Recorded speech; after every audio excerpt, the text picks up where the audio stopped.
శేషు గారు, సింగనమల అసెంబ్లీ స్థానం నుంచి వైఎస్ఆర్సీపీ వీరాంజనేయులు అనే ఒక ట్రిప్పర్ డ్రైవర్ని ఎమ్మెల్యే అభ్యర్థిగా నిలబెట్టారు. సో దీనిపై చంద్రబాబు నాయుడు గారు చేసిన కామెంట్ని మీరు ఏ విధంగా చూస్తారు? జై స్వరాజ్ వరల్డ్ టీవీకి స్వాగతం. ఆంధ్రప్రదేశ్ రాష్ట్రంలో అటు శాసనసభకు ఇటు లోక్సభ ఎన్నికలు ఒకేసారి జరుగుతున్నటువంటి సందర్భంలో ఇప్పటికే ఆంధ్రప్రదేశ్లో ఉన్నటువంటి ప్రధానమైనటువంటి రాజకీయ పార్టీలు తమ అభ్యర్థులను ప్రకటించి నిలబెట్టి ఎన్నికల ప్రచారం కూడా చాలా పెద్ద ఎత్తున చేస్తున్నటువంటి సందర్భాన్ని మనం చూస్తున్నాం. ఎన్నికల ప్రచార సందర్భంలో భాగంగా అనంతపురం జిల్లాలో ఉన్నటువంటి సింగనమల అనేటటువంటి శాసనసభ నియోజకవర్గంలో చంద్రబాబు నాయుడు బహిరంగ సభలో ఒక వ్యాఖ్యానం చేశారు. ఆ బహిరంగ సభలో చంద్రబాబు నాయుడు నిలబెట్టినటువంటి క్యాండిడేట్ సింగనమల నుంచి బండారు శ్రావణ్ని నిలబెట్టారు. బండారు శ్రావణ్ని తరపున ఎన్నికల ప్రచారం చేస్తున్నటువంటి సందర్భంలో అదే సింగనమల నియోజకవర్గానికి వైఎస్ఆర్ కాంగ్రెస్ పార్టీ నిలబెట్టినటువంటి వీరాంజనేయులు అనేటటువంటి ఒక టిప్పర్ డ్రైవర్ కి వైఎస్ఆర్ కాంగ్రెస్ పార్టీ టికెట్ ఇచ్చి ఎమ్మెల్యేగా నిలబెట్టారు. అతని పైన కామెంట్ చేస్తూ ఒక వీరాంజనేయులు అనే ఒక టిప్పర్ డ్రైవర్ ని వైఎస్ఆర్ కాంగ్రెస్ పార్టీ నిలబెట్టింది. ఇక్కడ ఎక్కడంటే అక్కడ ఏలుముద్రలు పెట్టించుకోవటానికే వైఎస్ఆర్ కాంగ్రెస్ పార్టీ ఈ టిప్పర్ డ్రైవర్ ని ఇక్కడ నిలబెట్టారు అనేటటువంటి కామెంట్స్ చేయడం జరిగింది. ఒక విధంగా వైఎస్ఆర్ కాంగ్రెస్ పార్టీ అభ్యర్థి అయినటువంటి వీరాంజనేయులను అవమానకరమైనటువంటి రీతుల్లోనే చంద్రబాబు నాయుడు మాట్లాడారనేటటువంటి విమర్శలు పెద్ద ఎత్తున వస్తున్నటువంటి సందర్భంలో అయితే వైఎస్ఆర్ కాంగ్రెస్ పార్టీ సింగనమల నియోజకవర్గంలో నిలబెట్టినటువంటి అభ్యర్థి, ఎమ్మెల్యే క్యాండిడేట్ గా నిలబెట్టినటువంటి అభ్యర్థి టిప్పర్ డ్రైవర్ గా పనిచేస్తున్నటువంటి ఒక వీరాంజనేయులు. కానీ టిప్పర్ డ్రైవర్ గా పనిచేస్తున్నటువంటి వీరాంజనేయులు ఉన్నత విద్యావంతుడు.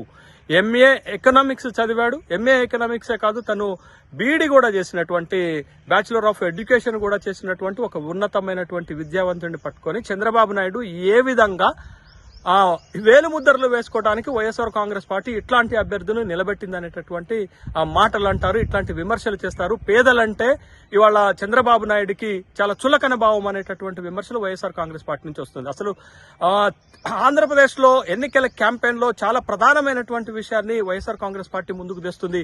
ఈ ఎన్నికలు పేదలకు పెత్తందారులకు మధ్య జరుగుతున్నటువంటి యుద్ధము అనేటటువంటి ఒక స్లోగన్ తోటి ఇవాళ ప్రచార కార్యక్రమాలు నిర్వహిస్తున్నటువంటి సందర్భంలో చంద్రబాబు నాయుడు వీరాంజనేయులు లాంటి టిప్పర్ డ్రైవర్ పైన చేసినటువంటి కామెంట్స్ చూసారా? అగో వాళ్ళు పెత్తందారులు, మేము పేదలను నిలబెడితే ఓర్చుకోలేకపోతున్నారు, వాళ్ళపైన హీనంగా హేయంగా మాట్లాడుతున్నారు, వాళ్ళపైనటువంటి విమర్శలు చేస్తున్నారు, మేము నిలబెట్టినటువంటి పేద అభ్యర్థులను విమర్శిస్తున్నారు అనేటటువంటి అభిప్రాయాన్ని ప్రజల్లోకి తీసుకెళ్లడానికి ఒక అవకాశం ఇచ్చినట్లుగానే భావించాలి. చంద్రబాబు నాయుడు ఏ ఉద్దేశంతో అన్నప్పటికీ కూడా చంద్రబాబు నాయుడు మాట్లాడినటువంటి మాటలు సహేతుకంగా లేవు, జీర్ణించుకోలేనటువంటి విధంగా ఉన్నాయి. అయితే వైఎస్ఆర్ కాంగ్రెస్ పార్టీ సింగనమల నియోజకవర్గం నుంచి వీరాంజనేయులు అనేటువంటి ఒక టిప్పర్ డ్రైవర్ నిలబెట్టారు. తర్వాత అదే అనంతపురం జిల్లాలో ఉన్నటువంటి మడకశిర శాసనసభ నియోజకవర్గం నుంచి ఒక ఉపాధి హామీ కూలైనటువంటి ఈర లక్కప్పని నిలబెట్టారు.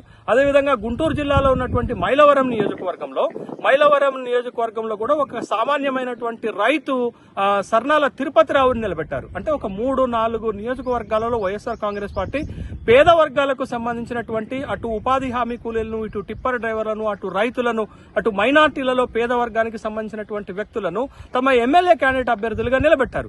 కానీ అదే చంద్రబాబు నాయుడు అటు భాష్యం రాజేష్ ని పెదకూరపాటు నియోజకవర్గంలో ఒక ప్రైవేట్ కార్పొరేట్ విద్యా సంస్థలు నడిపేటటువంటి వ్యక్తిని నిలబెట్టారు. అదేవిధంగా పొంగూరు నారాయణ లాంటి వ్యక్తులను, నారాయణ జూనియర్ కాలేజీ అధినేత అయినటువంటి వ్యక్తిని నెల్లూరు అర్బన్ నియోజకవర్గం నుంచి నిలబెట్టారు. అదేవిధంగా ప్రైవేట్ విద్యా సంస్థలు నడుపుతున్నటువంటి వాళ్ళని, ప్రైవేటు హాస్పిటల్స్ నడుపుతున్నటువంటి పెద్ద పెద్ద డాక్టర్లని, ఎన్ఆర్ఐలను తీసుకొచ్చి ఇవాళ తెలుగుదేశం పార్టీ అక్కడ అభ్యర్థులుగా నిలబెట్టారు. ఇవాళ భాష్యం రాజేష్ అయినప్పటికీ కూడా, నారాయణ లాంటి వాళ్ళు అయినప్పటికీ కూడా, ఎన్ఆర్ఐలు అయినప్పటికీ కూడా, గుంటూరు లాంటి నియోజకవర్గంలో కొడాలి నానిపైన నిలబెట్టినటువంటి ఎన్ఆర్ఐలు అయినప్పటికీ కూడా వీళ్ళందరూ బాగా డబ్బున్నటువంటి వాళ్ళు, పెత్తందారుల వర్గానికి చెందినటువంటి వాళ్ళు, ప్రైవేటు వ్యాపారాలు చేస్తున్నటువంటి వాళ్ళు, కార్పొరేట్ సంస్థలకు చెందినటువంటి వాళ్ళను వాళ్ళు పెడితే మేము మాత్రం ఉపాధి హామీ కూలీలను, సాధారణమైనటువంటి రైతులను, నియోజకవర్గాలకు సంబంధించినటువంటి అభ్యర్థుల్ని మేము నిలబెట్టామనేటటువంటి ఉద్దేశంతో వైఎస్ఆర్ కాంగ్రెస్ పార్టీ చెప్తుంది. ఏది ఏమైనప్పటికీ కూడా ఒక సామాన్యమైనటువంటి వ్యక్తులు ఆయా నియోజకవర్గాల నుంచి పోటీ చేస్తున్నప్పుడు వాళ్ళని గౌరవించాల్సినటువంటి బాధ్యత ఉంది. సుదీర్ఘమైనటువంటి రాజకీయ అనుభవం ఉంది అని చెప్పుకుంటున్నటువంటి చంద్రబాబు నాయుడు లాంటి వ్యక్తులు కూడా ఒక సామాన్యమైనటువంటి ఒక టిప్పర్ డ్రైవర్ తన అపోజిషన్ పార్టీ నుంచి నిలబడ్డప్పుడు కూడా ఆహ్వానించాల్సినటువంటి అవసరం ఉంది. కానీ అదే సింగనమల నియోజకవర్గం నుంచి మీరు నిలబెట్టినటువంటి బండారు శ్రావణి ఏంటి? బండారు శ్రావణి కూడా ఎస్సీ సామాజిక వర్గానికి చెందినప్పుడైనా డబ్బున్నటువంటి వాళ్లే కదా. కాబట్టి వాళ్ళ అక్కడ ఎస్సీ నియోజకవర్గంలో ఒక పేద టిప్పర్ డ్రైవర్ లాంటి వాళ్ళని నిలబెట్టినప్పుడు మనం రాజకీయపరమైనటువంటి విమర్శలు చేయాలి తప్ప వ్యక్తిగతమైనటువంటి విమర్శలు. వాళ్ళ వేలుముద్రలు వేసుకోవడానికి వాళ్ళని పెట్టారు అనేటటువంటి ఒక అభిప్రాయం ఏదన్నా ఉంది అంటే అక్కడ నిలబెట్టినటువంటి అభ్యర్థి యొక్క ఆత్మగౌరవాన్ని దెబ్బతీసేటటువంటి మాటలుగానే మనం చూడాలి. వాళ్ళ కింది సామాజిక వర్గాలు డబ్బు లేనటువంటి వాళ్ళు ఎన్నికల్లో నిలబడకూడదా అనేటటువంటి ప్రశ్నలు తలెత్తుతున్నాయి. అదేవిధంగా మీరు ఎన్ఆర్ఐలు నిలబెట్టారు, కార్పొరేట్ సంస్థలకు చెందినటువంటి వాళ్ళని నిలబెట్టారు. మరి వాళ్లపైన విమర్శలు ఏ విధంగా చేయాలనేటటువంటి ప్రశ్నలు ఇవాళ ఉత్పన్నమవుతున్నటువంటి సందర్భంలో పేదవాళ్లు నిలబడినటువంటి నియోజకవర్గాల్లో రాజకీయాలకు అతీతంగా మనం ప్రవర్తించాల్సినటువంటి అవసరం ఉంది. 1-2 నియోజకవర్గాల్లో పేదవాళ్లు గెలిస్తే వచ్చేటటువంటి నష్టమేంటి తెలుగుదేశం పార్టీకి, వచ్చేటటువంటి నష్టమేంటి చంద్రబాబు నాయుడుకి అనేటటువంటి ప్రశ్నలు వస్తున్నాయి.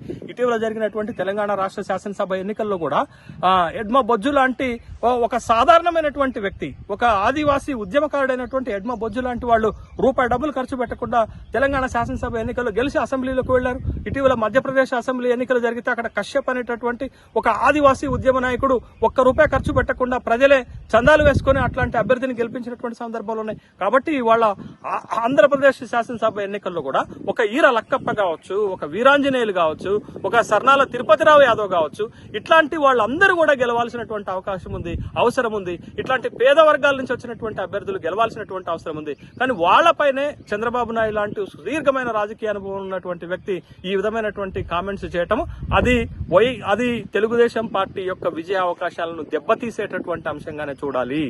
కాబట్టి ఒక పక్క మీరు కార్పొరేట్ స్థాయి వ్యక్తులను ప్రమోట్ చేస్తూ ఇంకొక పక్క పేద అభ్యర్థులు ఎక్కడైనా నిలబడితే మీరు మాట్లాడినటువంటి మాటలు తెలుగుదేశం యొక్క విజయ అవకాశాలపైన ప్రభావం చూపెడతాయి. తెలుగుదేశం విజయ అవకాశాలు దెబ్బతీసేటటువంటి అవకాశం ఉంది. కాబట్టి చంద్రబాబు నాయుడు వీరాంజనేయుల పట్ల చేసినటువంటి వ్యాఖ్యలకు పశ్చాత్తాపం వెలుబుచ్చితే బాగుంటుందనేటటువంటి అభిప్రాయమే వ్యక్తమవుతుంది.